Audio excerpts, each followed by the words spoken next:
To begin filming, if you are live streaming, it would be good to angle so that you can also get the interpreter into the shot, so that deaf people who are watching the live stream or want to see this later will be able to see what's going on. Just another quick announcement over there. You'll see a Chantal bus. If anybody needs to go in and get warm for a few minutes, you're more than welcome to go to the bus.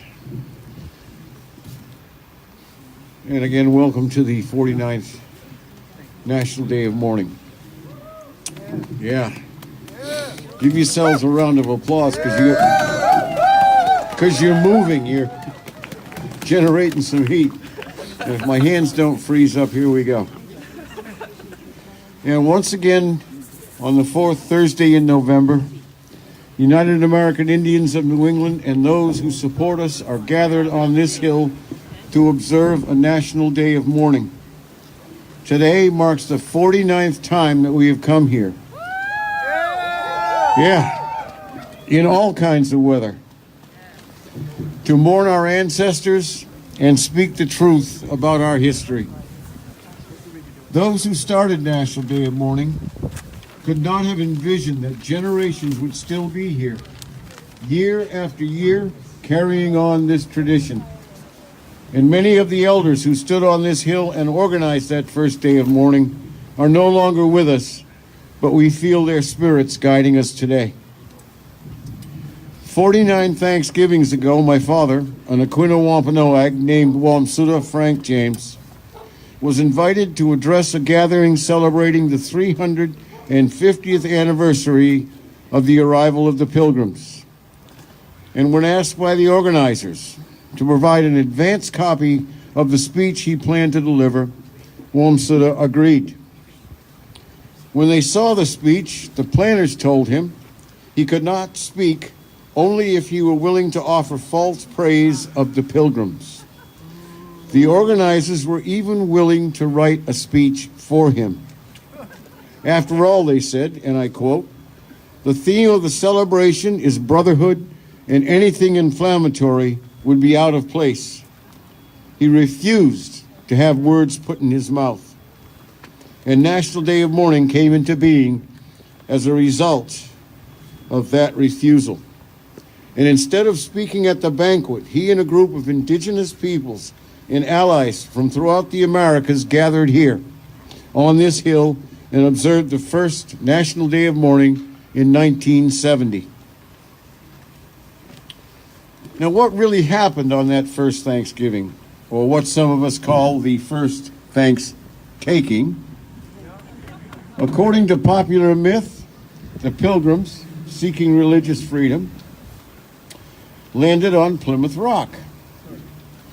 The Indians welcomed them with open arms and then promptly faded into the background, and everyone lived happily ever after.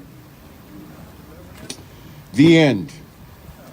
But here's the truth. First, the Pilgrims are glorified and mythologized because the circumstances of the first colony in North America, Jamestown, was frankly too ugly to hold up as an effective national myth. We can't teach school children about cannibalism or have them dress up as starving people in class plays. Pilgrims and Indians are much more marketable today. Second, the Pilgrims came here as part of a commercial venture.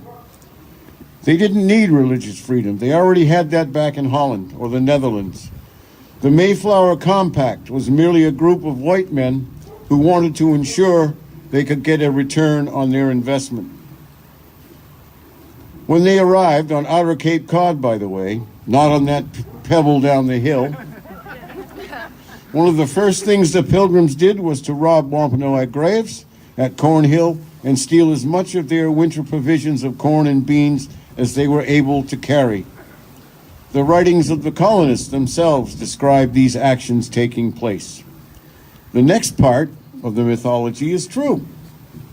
My Wampanoag ancestors did welcome the Pilgrims, little knowing that they and other indigenous peoples would be dispossessed and killed by their guns and hanging rope, as well as their diseases. And what did we get in return for all this kindness? Genocide, the theft of our lands, and never-ending repression. The first official Thanksgiving did not take place in 1621, when the Pilgrims had a harvest time meal provided largely by the Wampanoag. Instead, it was officially proclaimed by Governor Winthrop of the Massachusetts Bay Colony in 1637 to celebrate the massacre of over 700 Pequot men, women, and children on the banks of the Mystic River in Connecticut. Governor Winthrop wrote of this event, "Those that escaped the fire were slain with the sword, some hewed to pieces, others run through with their rapiers. Thus destroyed about 400 at this time. It was a fearful sight to see them frying in the fire. Horrible was the stink and scent thereof, but the victory seemed a sweet sacrifice, and they gave the prayers thereof to God, who had wrought so wonderfully for them." And for the next 100 years, every Thanksgiving Day ordained by a governor will be in honor of the bloody victory, thanking God that the battle had been won. And yet the history books call us savages. So why does any of this matter? When people perpetrate the myth of Thanksgiving, they are not erasing our genocide, but also celebrating it. For my ancestors, the Pilgrims' arrival marked the beginning of the end. Those of us who managed to survive this genocide are treated as quaint relics of the past, forever relegated to this one point in history. But we did not simply fade into the background, as the Thanksgiving myth says. We have survived, thrived, and we have persevered. Yeah. The very fact that you are here is proof that we did not vanish. The fact that other people, having seen through the Pilgrim myth, join us every year in the struggle to destroy that mythology is proof that we did not simply vanish. In our very presence, frees this land from the lies of the history books and the myth makers. We will remember and honor all of our ancestors in the struggle who went before us. We will speak truth to power as we have been doing so since the first day of mourning in 1970. Yeah. That first day of mourning was a powerful demonstration of Native unity. Today is a powerful demonstration of not only Indigenous unity, but the unity of all people who want to speak truth to power. People who want the truth to be told and want to see an end to the oppressive system brought to these shores by the Pilgrim invaders.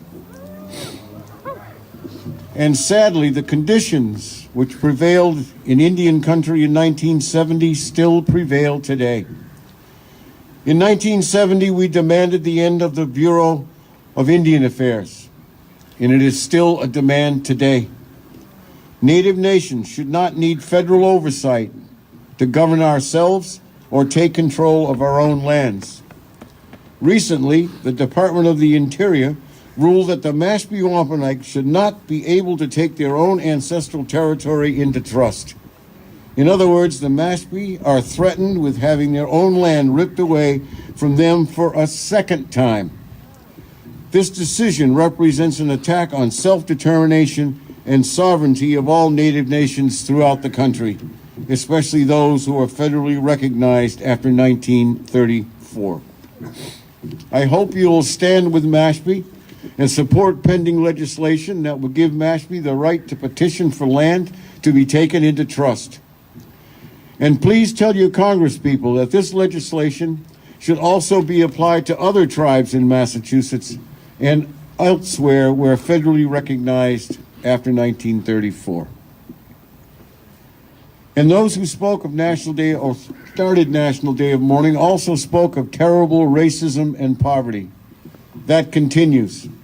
Some reservations, such as the Navajo, do not even have clean drinking water for thousands of their people. Native youth suicide and school dropouts rate continue to be the highest in the nation. However, Native peoples continue to display resilience in the face of ongoing settler colonial oppression and work hard to ensure to take care of our communities and find solutions to problems that we face. Now more than ever, we all know that racism is alive and well.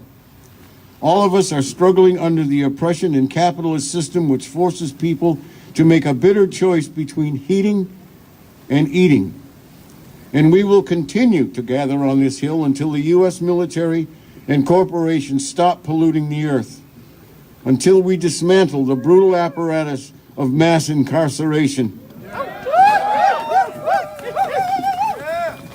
We will not stop until the oppression of our two-spirited siblings is a thing of the past. When the homeless have homes. When people from Mexico, Central and South America are no longer demonized and targeted by politicians in search of a scapegoat. When the Palestinians reclaim the homeland and the autonomy Israel has denied them for the past 70 years. When no person goes hungry or is left to die because they have little or no access to quality health care. And when union busting is a thing of the past. Until then, the struggle will continue. Yeah. And as we did in 1970, we mourn the loss of millions of our ancestors and the devastation of the land, water, and air. And we condemn all acts of violence and terrorism perpetrated by all governments and organizations against innocent people worldwide. Since the invasion of Columbus and the rest of the Europeans, Native people have been virtually non-stop victims of terrorism. From the colonial period to the 21st century, this has entailed torture, massacres, systematic military occupations, and the forced removals of indigenous peoples from their ancestral homelands. And let us not forget that this country was founded on the idealism or the ideology of white supremacy. The widespread practice of African slavery and a policy of genocide and theft. And let us not forget that under the pipelines, skyscrapers, mines, and the oil rigs lie the interred bones, sacred objects, and villages of our Native ancestors. Today, on liberated territory, we will correct the history of a country that continues to glorify butchers such as Christopher Columbus, that makes slave-owning presidents such as Washington and Jefferson into godlike figures, and even carves their faces into the sacred black hills of the Lakota. And on our program will be only Indigenous speakers. This is one day when we speak for ourselves without non-Native people, so-called experts, intervening to interpret and speak for us. Our very presence frees this land from the lies of the history books, the profiteers, and the myth makers. We will remember and honor all of our ancestors in struggle who went before us. We will speak truth to power. We will remember all of our sisters and brothers, Leonard Peltier and Mumia Abu Jamal, who continued to be imprisoned.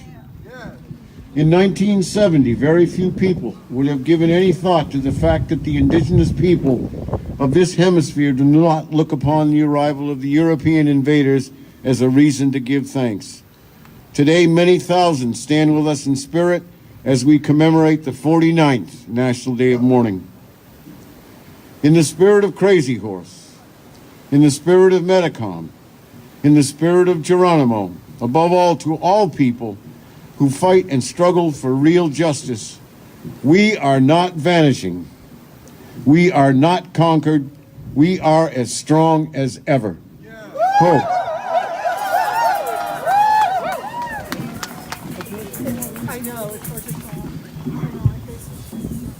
Yeah. Why don't you guys Okay, many blessings, you guys. Be sure to share this out to your groups. National Day of Mourning. go on? Just in case my microphone goes. Okay. I want everybody to stand even closer to each other and hug each other, and that'll help us stay warm. You know, we are here in all kinds of weather, and sometimes it's really hard to be here, but then I think we think of what our ancestors went through, how they were turned out of their homes, their crops burned with no food in the cold. George Washington ordered that to happen. Lots of these settlers ordered that to happen. So I think we can make it through this if we remember that, as long as we are close with each other and feel that love that we have for each other. That will help to keep us warm, okay? So I want to greet all of you who came here from the 4 directions. My mouth is freezing up, so I'm not speaking very well, but I'll do the best I can. We remember our elders who passed into the spirit world this year. We remember our siblings, including brave water protectors, who are in prison and cannot be here with us today.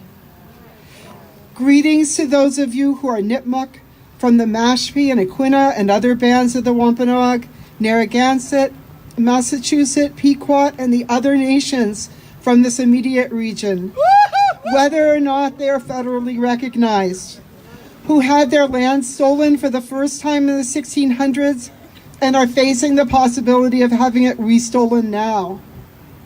Welcome to all the Indigenous people who are here from other nations throughout the Americas, and any Indigenous people from Australia, New Zealand, and the other parts of the earth who may be here today. We welcome representatives of our many non-Native allies, including those representing struggles such as the movement for Black Lives, because Black Lives Matter. Those representing Gaza, Haiti, the Philippines, Puerto Rico, and many other places. Thank you for being here with us. Many, many communities are mourning tragedies at this time. And thank you to those who have traveled long distances to be with us. And I especially want to honor Marie Runyon, who was an elder who just passed at age 103, who used to make sure that a bus came from Manhattan every year to come here. And also thank Daoud Andre for bringing a bus from Brooklyn. We appreciate that. All right. I read recently that there was a poll that showed that 2/3 of non-natives in this country did not personally know an Indigenous person, and 40% thought we were extinct, which makes me feel kind of like a unicorn, I guess. But we're still here, aren't we? No matter how much they try to erase us, we're certainly not extinct. As we come together in November of 2018, we as Indigenous people face widespread attacks on our bodies, our families, and our land and sovereignty. We cannot separate any of those bodies, our individual bodies, our family bodies, and our tribal bodies, from the land and water and plant and animal life all around us that are also part of our bodies. We are completely interconnected.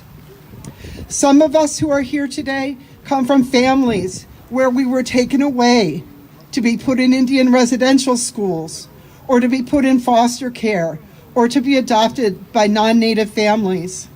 We understand every day the pain and lifelong ruptures caused by being stolen from our families and often abused as a result.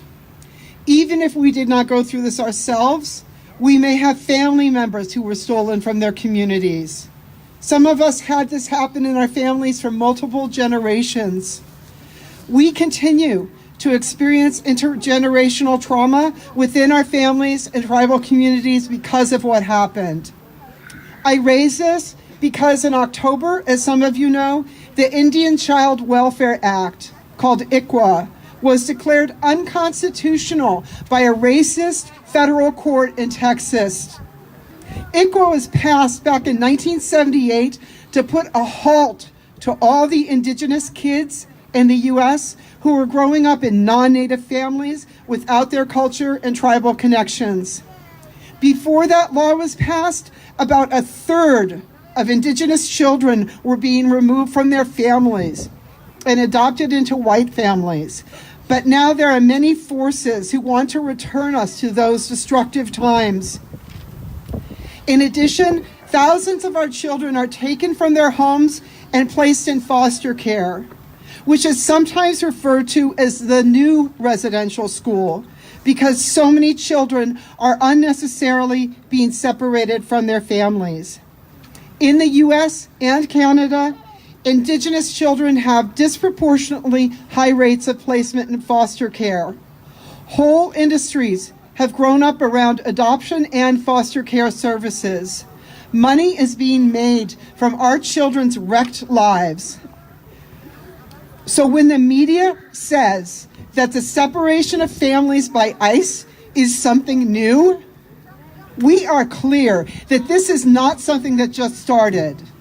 It has been happening for centuries to Black and Indigenous families, hasn't it?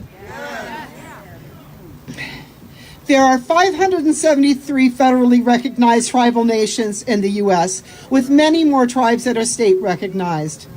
I say nations because we are members of distinct nations, many of whom have a nation-to-nation treaty status with the U.S. or Canada. There are also millions of Indigenous people here from Canada, Mexico, El Salvador, Guatemala, Honduras, and many other countries. The borders between all these countries are not our borders. Many of the refugees whose children are being stolen by ICE right now are Maya families.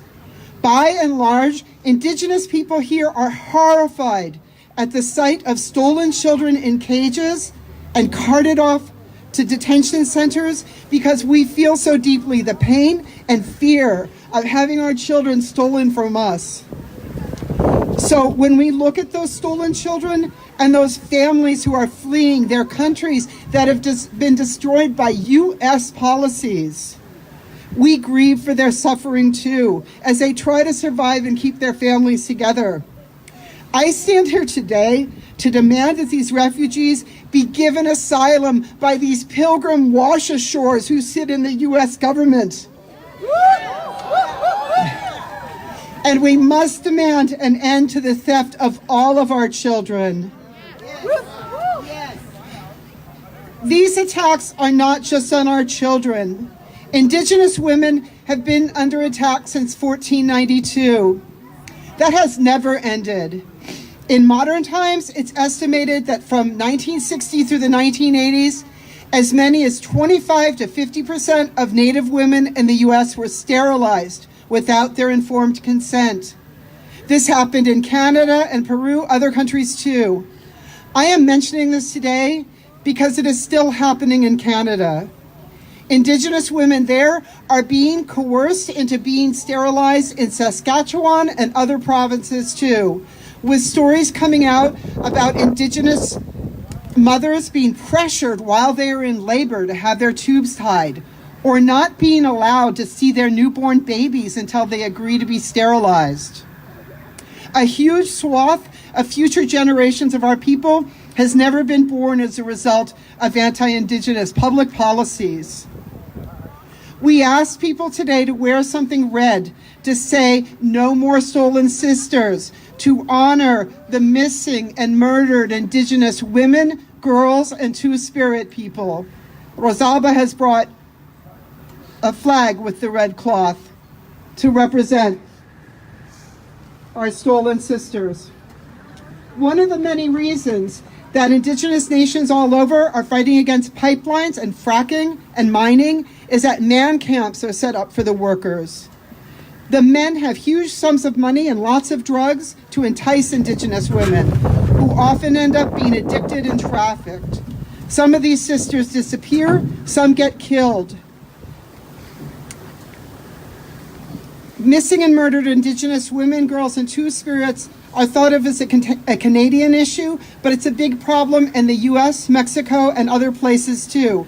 And it happens in cities all over, not just in rural areas. Murder is the third leading cause of death for U.S. Indigenous women. In Canada, several thousand Indigenous women are considered to be missing or murdered. In cities like Winnipeg, Indigenous youth, many of them in foster care, women and two-spirits disappear all the time. In border towns with Mexico, women disappear all the time. Can you just sit, please?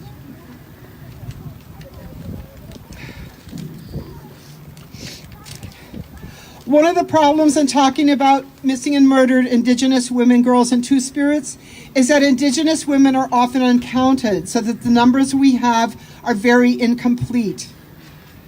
Some cities, such as Santa Fe, New Mexico, do not even identify Indigenous people separately in their statistics, even though, of course, there's a large Indigenous population in that area. We do not appear in government statistics of many types, whether here in Massachusetts or nationally. Indigenous families who report that their relatives have disappeared are often met by a reluctance from authorities to investigate or file reports. Families are told things like, she'll turn up, she's probably just off getting drunk somewhere. Most of the men who assault and murder Indigenous women are white men. They are often not prosecuted even when they are apprehended, or they are acquitted by all-white juries or given a slap on the wrist. In addition, Indigenous people continue to experience disproportionately high rates of police violence and imprisonment. Unhoused Indigenous people are attacked and killed for fun in places like Albuquerque. The devaluation of the lives and bodies of Indigenous people, the violence against Indigenous women in particular, is deeply intertwined with the contempt that settlers and their systems have for the land. They do not respect our sovereignty as Indigenous nations, and they do not respect the sovereignty of our bodies. Indigenous people are always on the front line of defending the environment because state and federal governments issue permits to corporations that want to engage in destructive, extractive actions on or near our lands. All over the Americas, pipelines, fracking, and mining are being pushed through on Indigenous land without our consent. From Chile to Nova Scotia and Labrador to British Columbia, Indigenous water protectors and land protectors are trying to stop these projects.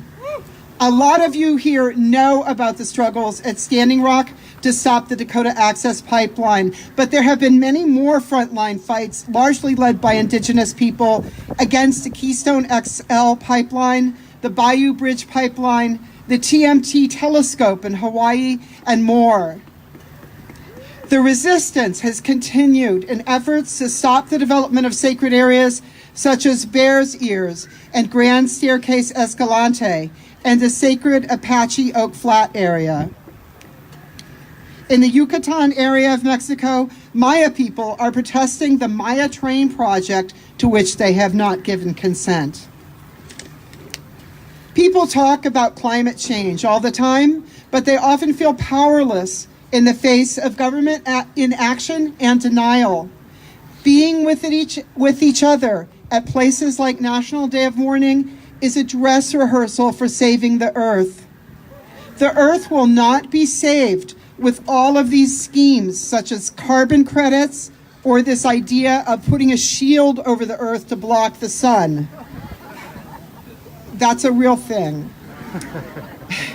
Real change is going to come when non-Native people listen to Indigenous voices.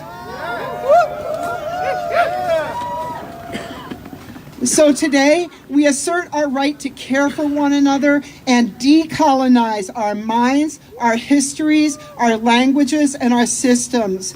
We assert our right to defend our lives and our families and those of our relatives who have been crossed by the border. And we must defend the right to our lands from Mashpee to the Mapuche territory in Chile. Thank you.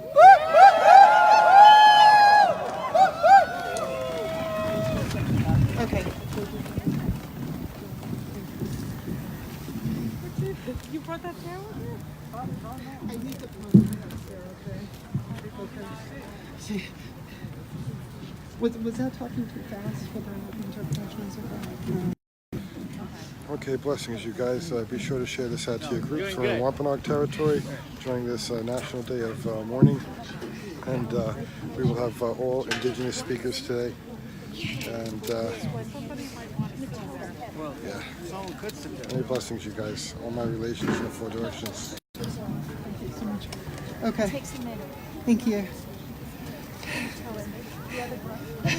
I will as soon as I can. Thank you. All right. Thank you for everybody's help. All right. Is Marjorie Flowers nearby? Okay. We have a visitor who's traveled all the way from Labrador. Now, some of you don't know your geography and don't realize where Labrador is. So if you go up the coast from here and you go up Maine and you've got Nova Scotia, New Brunswick, Nova Scotia and everything, you keep on going north and keep on going, and then you get to Labrador. It's way far away. And she is from the Labrador Land Protectors, and she is going to be speaking to us today about a mega dam project there that is devastating, and that the Indigenous and other people have opposed there, and that the government and corporations have been pushing through anyway. And I believe that she's even been arrested, as many people have, for their efforts to defend against this Muskrat Falls Megadam project. And this Megadam project has a local connection to us here in the area. And Marjorie Flowers, who is Inuk, is going to tell us about this. So please welcome her. She's come a very long distance.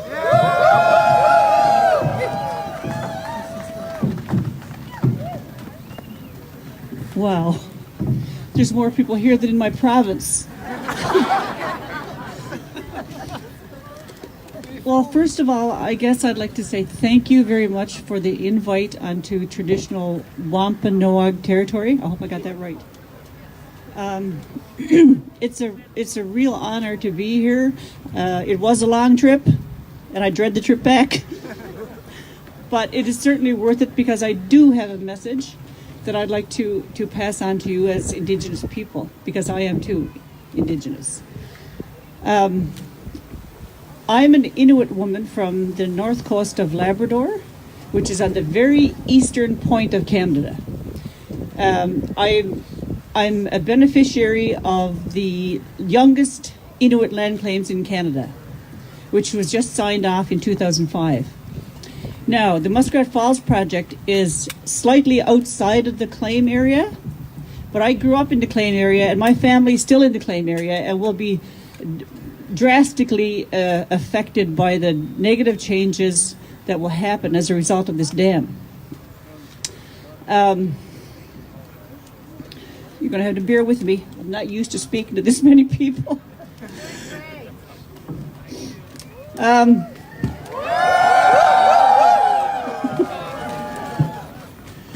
Yeah, my family is Inuit. My mother is 100% Inuit, and my father is about 30% Inuit. And we talk in percentages because of the recent land claims. Everyone had to prove their ancestry. So that's the numbers relating to my ancestry. Labrador has had and has archaeological proof of Inuit people in this area for the last 6,000 years. And we have faced a lot of the same issues that I just heard talked about here, with the onslaught of John Cabot and the destruction of our land, the rape of the resources, the killing of the people, the killing of the Inuit people. So it's very, very similar to what I hear here. Now, at the same time, I'd like to say that Labrador has 3 distinct Aboriginal groups, one of them being Inuit, which is mostly on the north coast of Labrador, and one of them is Innu, which the Muskrat Falls Dam is being built on their proposed land claim. It's not a settled land claim, but it is in the works. Then we have another southern Inuit group of another southern Inuit Aboriginal group in southern Labrador. So there is a lot of politics around the dam. There's a lot of dissension within groups. It's been a horrible process for that Nalcor Dam, that provincial government, because the Nalcor corporation is a crown corporation of the province. And it's just been one atrocity after another leading up to the building of this mega dam, which will send out 824 megawatts of power, which will come down into Plymouth. And I want to tell you that there are so many things that have happened as a result of this. You know, one of them being when they fill that reservoir to 39 meters high, that will destroy our whole Churchill Valley, and all ecosystems in that will be destroyed. And this is traditional indigenous land where we've hunted and fished and picked berries and lived off that land for thousands of years. We have not been consulted properly. In fact, entire groups of people, two of the three Aboriginal groups have been totally ignored in this process. So free, prior, and informed consent has not happened. We've been overlooked and ignored and pushed to the wayside, just as I've heard the lady talk about here. And it's very, very, very disturbing. I get really emotional when I talk about it, because it's the home of my people, where we've lived and we've survived. We've survived there. You know, it may be a harsh, cold environment, but it's our home. It's my home. My grandmother lived there. My great grandparents lived there. So it's a really devastating thing that's been happening.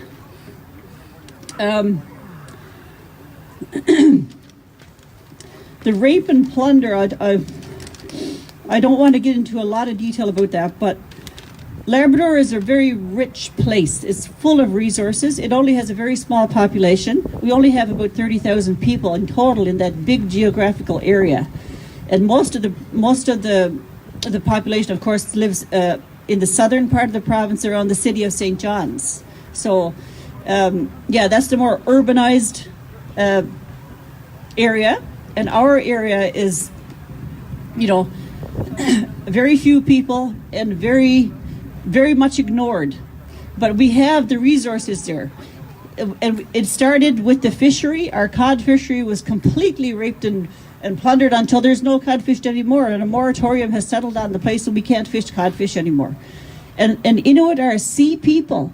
We're not inland people, we're sea people. We depend on the sea, just as people here, I would assume, in Massachusetts, on the coast of Massachusetts. So there's been so much destruction of the fishery, of the forests. Our forests have been taken out and sold on the island and processed in a I'm losing my words. Anyway, it's processed in pulp and paper mills on the island to service the people there on the island portion of the province. And we have never, ever benefited from that resource. And now the nickel mines are started. There's supposed to be an IBA in place, which is the Impacts and Benefits Agreement, whereby the Aboriginal people are supposed to get first priority. That's overlooked. So we don't, even though everything's pretty on paper, that it's never respected and honored. It's never respected and honored. And this is the same with the Muskrat Falls project. The company has come in. They've, like I said, they've ignored the people. They've ignored our whole groups of people. And I was going to talk about the methyl mercury issue. Sorry.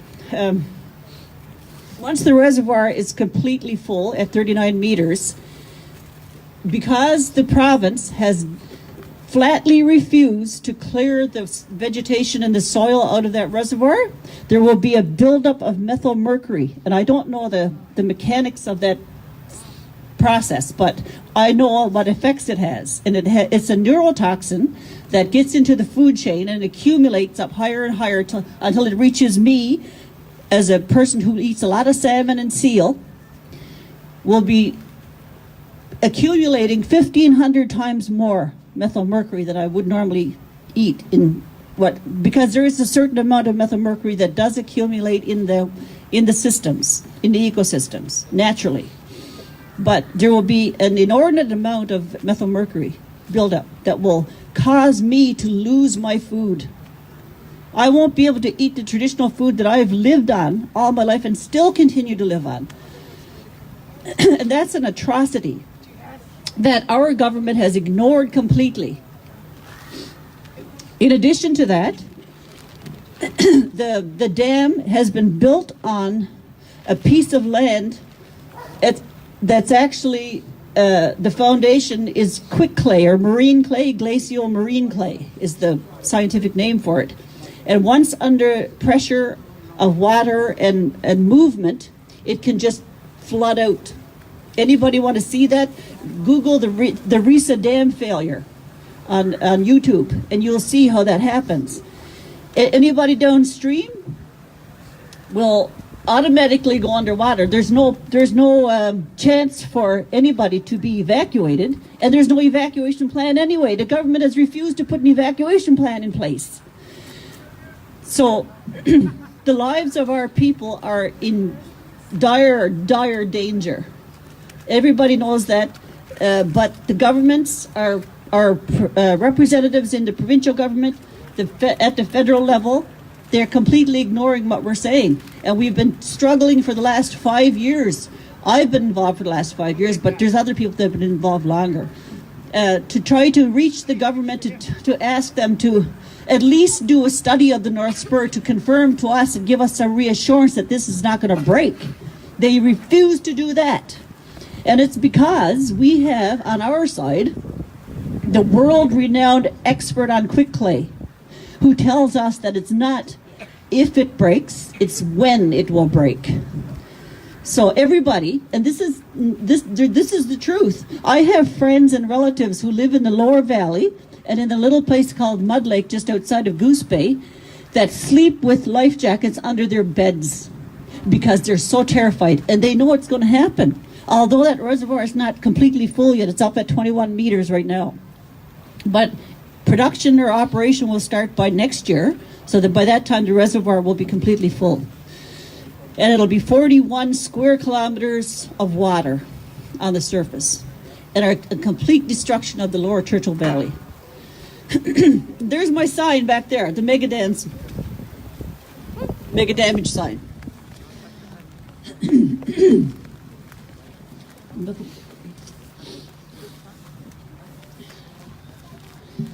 And I rarely talk about the financial part of this project because in my mind, the financial part is not the biggest issue. The biggest issue is the threat to my life, our lives, and our culture and our food chain that we've depended on for so long. That's what matters. But the project was slated at $6.5 billion. That was the original estimates. It is now ballooned up to $14 billion to send power out of Labrador. And by the way, Labrador will not benefit from one single light bulb from that project. And that has been said publicly. We are nothing more than rats that they want to extinguish. They'd all be happy if we just packed our bags and left, and then they wouldn't have to worry about people like me bitching and complaining. But I mean, it's a real threat, and it's real life. And I just hope that I made sense, and I do want to thank the Megadam, Northeastern Megadam Coalition, or I think I got that name right, for inviting me down and to hear our message and to pass the message along, because we need people here in the northeastern United States to hear this, because it's real.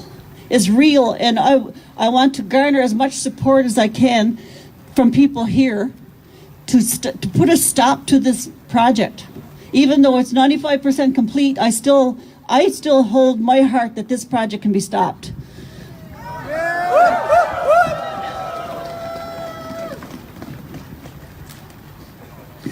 one more final thing before I stop, and that is anybody that would like to see, because there's been so much controversy about this dam, financially, environmentally, economically, the whole 9 yards.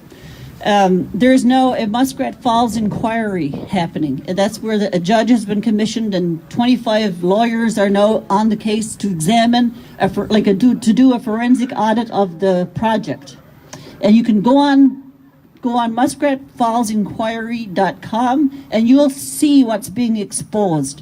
If you want to see corporate greed and collusion and just outright crime, it's criminal what's happening. You can go on there and see what they're doing with regards to the financial piece, with regards to the lack of concern for the people, everything. So once again, I'd like to thank you for listening to me. And I'm freezing too, even though I'm an Eskimo.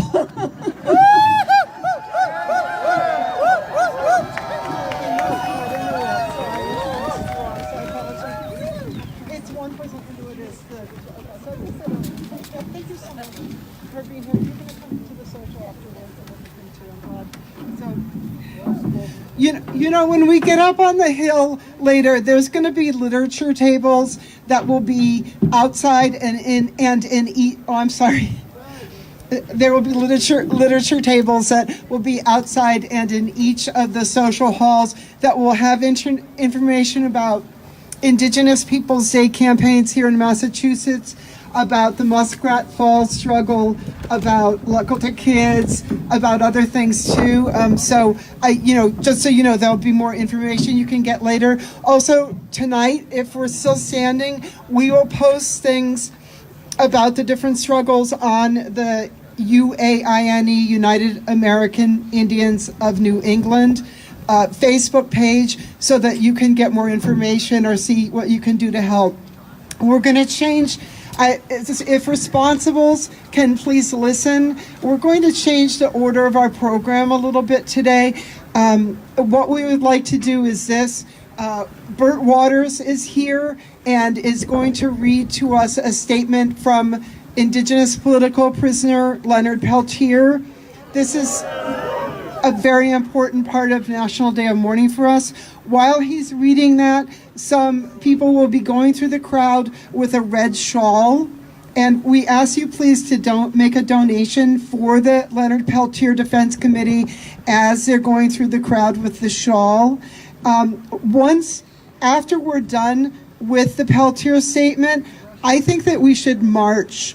And because I think people need to move, to be honest, a little bit more. So when we're done with the Peltier statement, we're going to march. We'll form up to march, and people will be directed on doing that. And we're going to march down to Plymouth Rock. We'll loop around and march down to Plymouth Rock. It's nice and sunny over there. And for the many of you who are in the shade. And we're going to have some more speeches down there.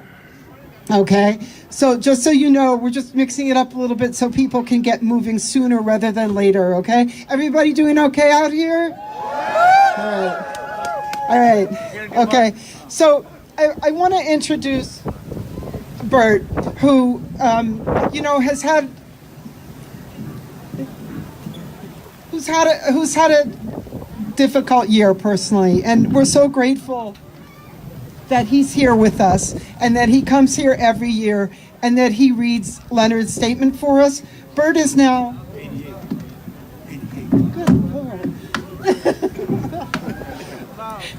Bert is now 88 years old. Okay? So I just want you to remember that he and other people in their 80s are standing out here right now. So just have that in mind. All right. And we love Bert so much, and we're so grateful that he's here and that he's bringing words to us today from Leonard Peltier.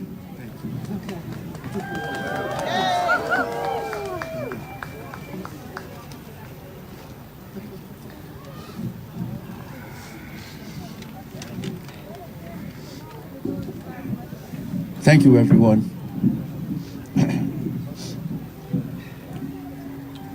November 19, 2018. Statement of love and respect from your brother, Leonard Peltier. Greetings, sisters and brothers and elders and friends and supporters. Well, here it is. Sorry to say, another year, and I'm still writing to you from a prison cell. I am still in pain from my illnesses, with no knowledge of whether I will ever get treatments for them. But I'm alive and still breathing, hoping, wishing, praying for not just my pains, but for all Native nations and people of the world who care and have positive feelings about what is happening to our Mother Earth and against the evils committed by Washishu in their greed for her natural resources. It doesn't seem as if any changes for the good or safety of Mother Earth will happen soon. But the good-hearted people are fighting back, and some good people are winning in the struggles to beat back some of this evil and to make the changes, the safety networks we need for our grandchildren and great-grandchildren, so that they will be able to live happy, successful lives, at least decent lives, that most of the poor, underprivileged in my generation never got to experience or enjoy in our short lives. So I sit back, look at the world, and I wonder if I will ever get to see the outside world again from this prison cell. At 74, it is not looking too good for that to happen. But I keep my hopes alive and pray as hard as I can that it will happen. If not, when they bury me, I want to be laid to rest face down, and with a note pinned to my ass with the words in large bold letters, "Kiss my ass."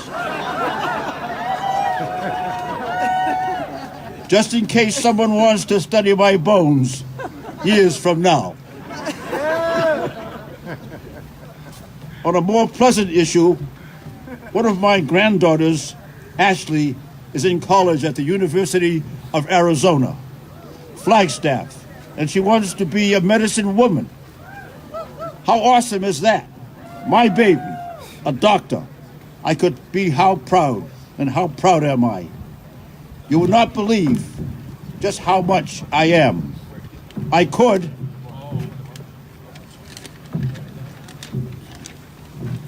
use a little help now and then for her. Don't send it to me, but send it to ILPDC, earmarked for her use only. She is going on a long, hard journey, so she will need help now and then. One day, if she continues her studies to be a medicine woman, I know things can change as time goes by. But if she makes it, she will be an enormous help to Native Nations hospitals. My friend Javi Aden passed yesterday on Saturday, 17 November 2018, 5:20 p.m. He was a very kind and good man who loved Native people and the poor and the sick. We are all going to miss him. I hope he has a good journey to the spirit world, and I hope our relatives will all be there to greet him with open arms, so that would be very pleasing to him. See you soon, Makola. Politically, we are finally making gains in Congress. Two great Native ladies made it in the House of Representatives. They are Sharice Davids Ho-Chunk of Wisconsin For Kansas, Deb Halen, Laguna, New Mexico. On Pine Ridge, my nephew, Julian Bear Runner, made it as president of the great Lakota Nation. I'm hearing more states are doing away with Columbus Day. Hell, we may just win the war of survival yet. My last thoughts on this day that we Native people can call a day of mourning are for my sisters and brothers, family by blood and by aim, that are now in the spirit world. And to them I say, Lila Palaimaya, thank you for your love and work for the people.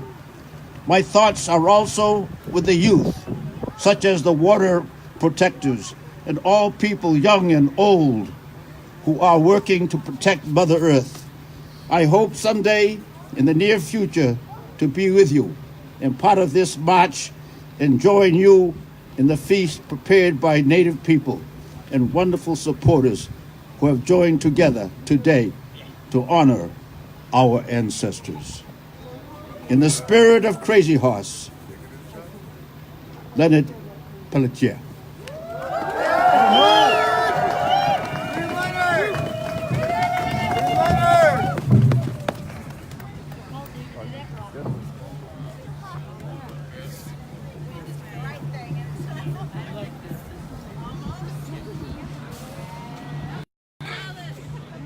Okay.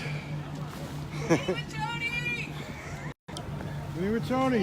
Hey, John! What do we have over here? Hey, blessings, you guys. Blessings to you, my friend. It's so good to see you. Good to see you How have guys. you been? You been well? Oh, yeah. I'm Good. freezing right now. Oh, you don't have a hat. Blessings, That's gloves, brother. buddy. gloves I too. know. Gloves and I came hats. ill prepared today.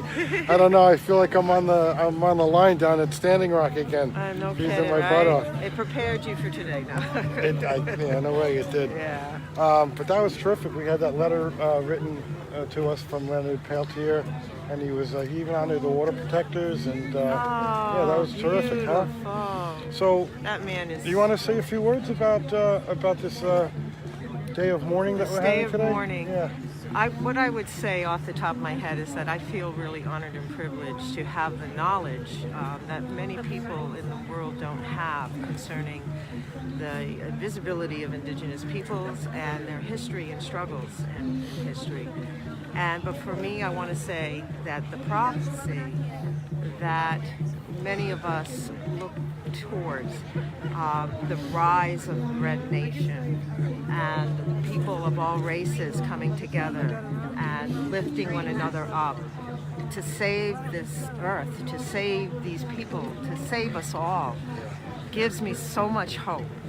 And that's it for me, because these people are the most beautiful people I've ever seen, I've ever witnessed. Their love for one another, their love for the land, their respect. We could learn so much. So my goal in life is to help bring awareness to many of the struggles and causes, and to help be a voice to non-Native communities, because many still don't know. Thank Terrific. you, John. Thank you for your voice and your presence as always. It's so nice to see you. I was so jealous. The next day after I saw you in Mashpee, you were in New York, and you were on stage and hobnobbing with, Indigenous with Peoples Naco Day? and We had a good time. oh, Yeah, a lot of good oh people my there. gosh! Donna If and I had known that, John, I would have Sophia been hitching a ride with you. I would have been there in a heartbeat. It was amazing. I watched the whole thing. All right, I'm going to run to the front of this. You've done a wonderful job. Thank you. Thank you so All right. much. All right, many blessings, you guys. We're now marching to Plymouth Rock. I'm going to see if I can get to the front of this march. And for those who are just tuning in, we're here at the National Day of Mourning, and we're honoring our Wampanoag family and Indigenous communities all across Turtle Island. They are representing here today.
blessings to all my relations in the four directions.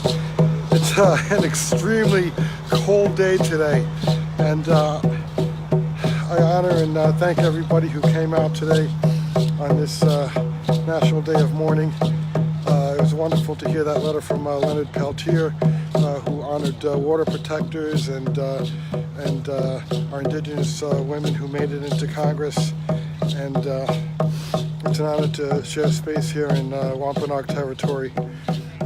I'll spin this around for you guys.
Many blessings, you guys. It's an extremely cold day today on this National Day of Mourning here in Plymouth, Massachusetts. It's an honor to share space with nations representing from all over Turtle Island and the world.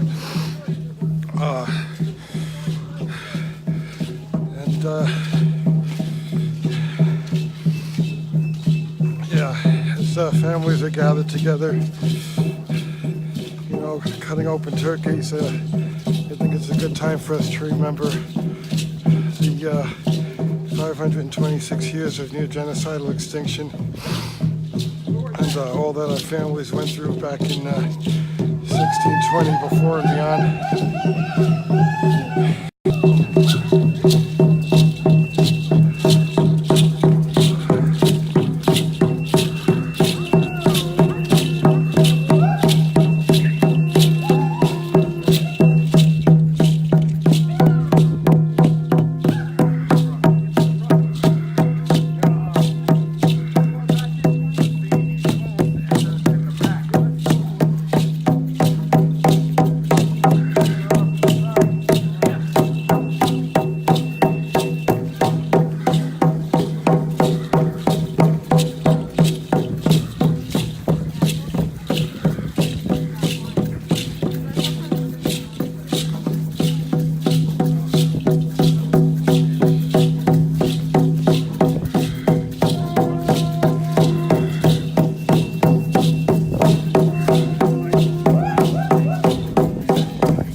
Oh, Wampanoag family.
All right, so many blessings, you guys. I'm really cold. My fingers are hurting. So I'm gonna shut down this live feed. But honored to share space with so many tribal nations here today in Wampanoag territory, remembering the atrocities which occurred back in the 1620s and earlier, Jamestown and the plague which swept New England from Maine. And yeah, I'm so cold right now I can't even really think. So be sure to share this out to your groups, you guys. Many blessings. Many Wachoni, what is life?